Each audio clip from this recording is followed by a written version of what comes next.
안녕하세요, 모야입니다. 오늘 말씀드릴 주제는 전세 살지 말자입니다. 오늘 내용 궁금하시면 영상 끝까지 봐주시고요. 보시기 전에 구독과 좋아요 부탁드리겠습니다. 시청자 여러분은 전세 제도에 대해서 어디까지 알고 계세요? 과거부터 현재까지 의식주 중에서 주거비 비중이 소득 대비 몇 퍼센트나 되세요? 도시근로자 임금 기준에서 2006년도에는 36% 정도였고요. 2012년도에는 33% 정도였습니다. 2006년도부터 주거비 비중이 점점 줄다가 2009년도를 기점으로 계속 지금 상승을 하고 있는데요. 주거비 비중에 대한 자료는 2012년도까지만 나와 있어서 제가 그 자료로만 말씀을 드린 거고요. 시청자 여러분은 현재 주거비 비중이 소득 대비 몇 퍼센트나 되세요? 자가로 사시는 분들 중에는 대출이 있으신 분도 있고 없으신 분도 있으실 겁니다. 그리고 전세나 월세로 사시는 분들 중에도 대출이 있으신 분도 있고 없으신 분도 있으실 겁니다. 제가 드리려는 말씀은 전세나 월세로 사시지 마시고요. 제발 부탁드립니다. 집을 사서 자가로 거주를 좀 하셨으면 좋겠습니다. 우리나라뿐만 아니라 다른 나라 사람들도 다 똑같습니다. 저의 가족 중에는 호주에 살고 있는 가족도 있고요. 독일에 살고 있는 가족도 있습니다. 모두 시민권자이고요. 호주에 사는 가족에게 그거 얘기를 듣는데요. 호주 같은 경우는 400만 원을 번다고 하면 200만 원 정도가 세금으로 나간다고 보시면 됩니다. 그걸로 생활이 좀 힘들지 않겠습니까? 예를 들어 우리나라로 한번 계산을 해보겠습니다. 즉 호주나 이런 독일처럼 선진국이 우리나라에 적용을 시켜보면 제가 2018년도 2월에 정식으로 퇴사를 했는데요. 그 퇴사할 때 마지막으로 받은 급여가 250만 원 정도 됩니다.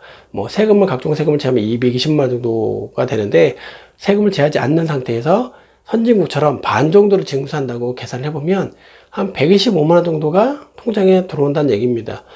지금 한번 생각해 보세요. 그 돈 가지고 한번 생활을 한다고 생각을 해보세요. 좀 힘들지 않겠습니까?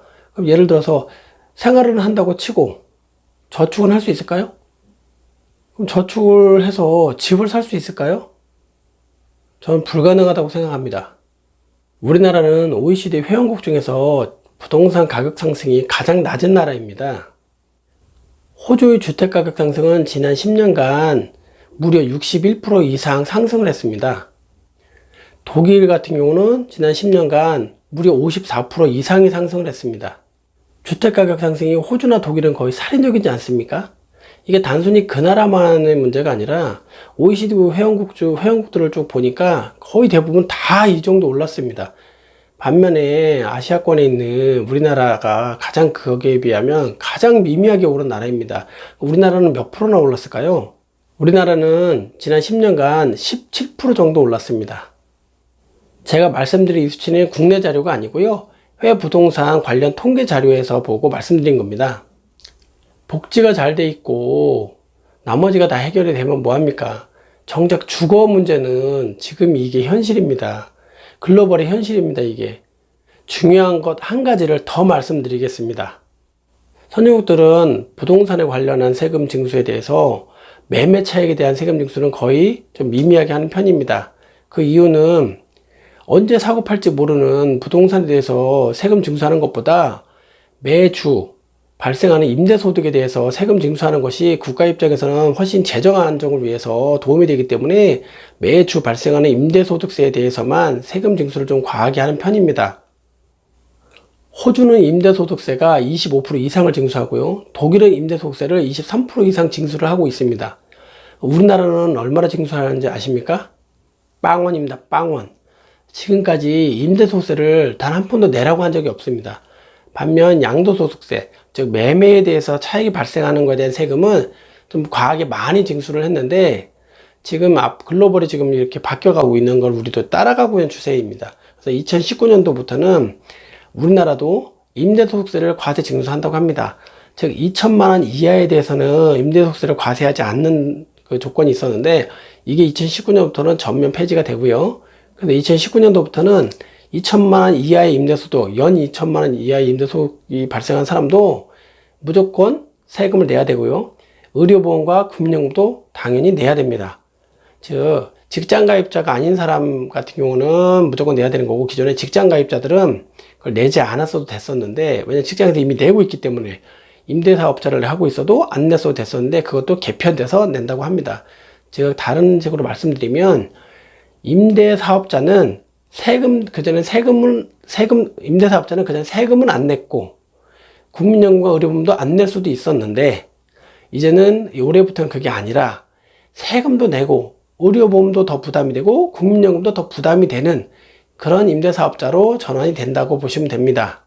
임대를 주고 있는 집주인 입장에서 기존에 내지 않아도 세금이나 그런 것들을 더 내야 되는데, 그럼 어떻게 될까요?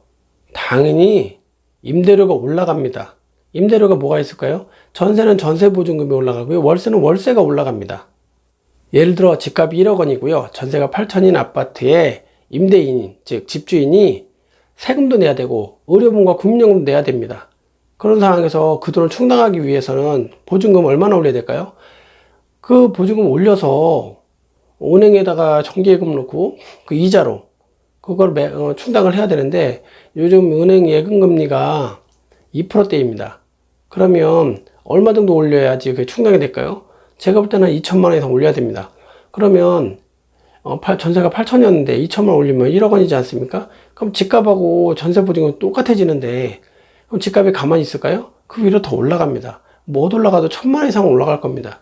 그럼 무주택자 입장에서는 집값이 더 상승을 하니까 집을 살 수 있는 희망이 좀 더 사라지는 거죠. 그러니까 차라리 전세 보증금이 올라가는 것보다는 월세가 좀 더 올라가는 게 무주택자 입장에서는 더 유리하다고 볼 수 있습니다. 즉, 그래서 앞으로는 전세 물량은 좀 많이 줄어들 것 같습니다. 왜냐면 전세 보증금을 더 많이 올리기는 좀 어려우니까. 왜냐면 이율이 낮지 않습니까? 은행 이율이 낮으니까 전세 보증금 많이 올리는 것보다는 집주 입장에서는 보증금을 올리지 않고 집값이 좀 상승을 했다면 그 돈에 자기 돈을 더 합해서 차라리 보증금을, 전세 보증금 더 올려받지 않고 그 올라간 금액만큼에다가 자기가 기존에 전세 보증금 있는 부분을 좀 더 상환을 해서 월세를 더 많이 받는 식으로 변환이 될 겁니다. 현재도 많이 변환되고 있는데 더 많이 전환이 될 겁니다. 전세에서 월세로요. 그리고 월세는 더 많이 올라갈 겁니다. 더 많이 올라갈 겁니다. 그래서 전세 살지 말고 집을 사시란 얘기입니다. 저는 현재 인천에 거주 중에 있습니다. 인천은 아직까지 매매 대비 전세 비율이 한 80% 선입니다. 즉 1억 원인 아파트면 한 8천만 원 정도가 전세라고 보시면 되겠습니다. 시청자 여러분, 이 전세제도는 우리나라에만 있습니다. 부자들은 이 전세제도를 적극 활용하고 있는데요, 과거에도 그렇고 현재에도 그렇고 부자들이 자신의 자산을 늘리기 위한 수단으로 적극 활용하고 있습니다. 한번 생각해 보세요. 지금 살고 계신 집이 전세로 살고 계시다면 그 집이 과거에는 얼마였는지, 그리고 현재는 얼마인지, 그럼 앞으로 얼마나 오를 건지 이게 대충 보입니다. 그럼 내가 어떻게 액션을 취해야 하는지 그 방법도 보이게 됩니다. 부자들은 이렇게 적은 돈으로 큰 수익을 봅니다. 제발 제가 전세 살지 말라고 하는 얘기는 제발 본인들의 주거 안정을 위해서, 가정의 주거 안정을 위해서 제발 부자들한테 그런 집을 좀 뺏기지 않았으면 좋겠습니다. 자, 조금만 생각하면 얼마든지 자신들의 자산을 늘릴 수 있는 방법들인데, 주거 안정을 취할 수 있는 부분인데 왜 안 하는지 저는 참 이해하기가 힘듭니다. 시청자 여러분, 한번 생각해 보세요. 전세로 살려고 집에 들어올 때 자기 돈 다 가지고 들어오신 분 있나요? 있을 수도 있죠. 근데 대부분은 아마 전세자금 대출을 받아서 전세 들어오실 겁니다. 전세자금 대출 금리가 낮다고 말씀하시는데, 제가 본 바는 금리가 그렇게 낮지는 않습니다.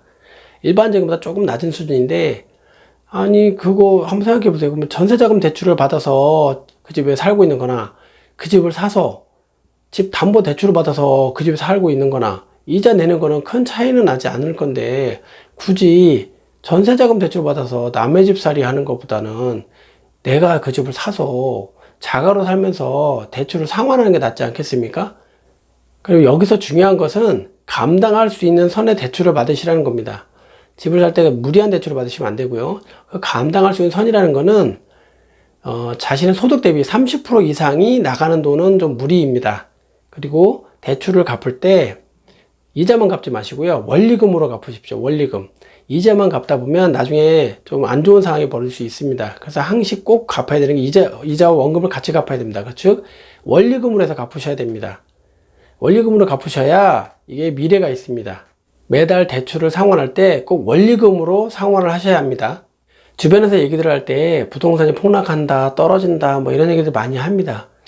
근데 자세히 보시면 땅값은 떨어지지 않습니다. 땅값은 계속 오릅니다. 그 땅 위에 건물이 있습니다. 땅값이 떨어지지 않는데 계속 상승을 하는데 어떻게 그 부동산 가격이 하락을 하겠습니까? 미미하게 떨어지거나 미미하게 오른다고 해도 어쨌든 상승을 합니다.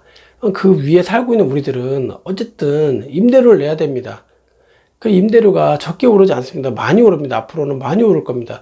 그렇기 때문에 절대 전세나 월세 살려고 하지 마시고 자기 집에 살려는 노력을 좀 하십시오.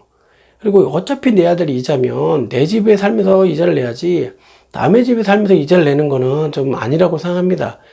그러니 제발 남의 집 살이 하지 마시고 자기 집에 살려는 그런 노력을 좀 했으면 좋겠습니다. 우리는 근로소득으로 소득을 발생시켜서 이것저것 지출을 합니다. 그 중에 주거비 지출이 가장 많이 지출을 하는데요.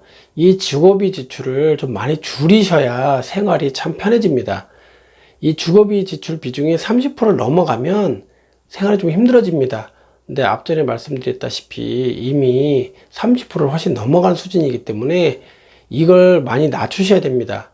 그렇기 때문에 제발 타인에게 자신의 그 자산을 좀 뺏기는 일은 좀 안 당했으면 좋겠습니다. 오늘 내용 어떠셨어요? 괜찮으셨나요? 내용 괜찮으셨으면 구독 꼭 눌러주시고요. 그리고 좋아요도 꼭 눌러주세요. 그리고 제가 이런 내용들을 좀 정리를 좀 더 많이 해서 더 알찬 내용으로 다시 영상을 찍어서 많이 좀 알려드리도록 하겠습니다.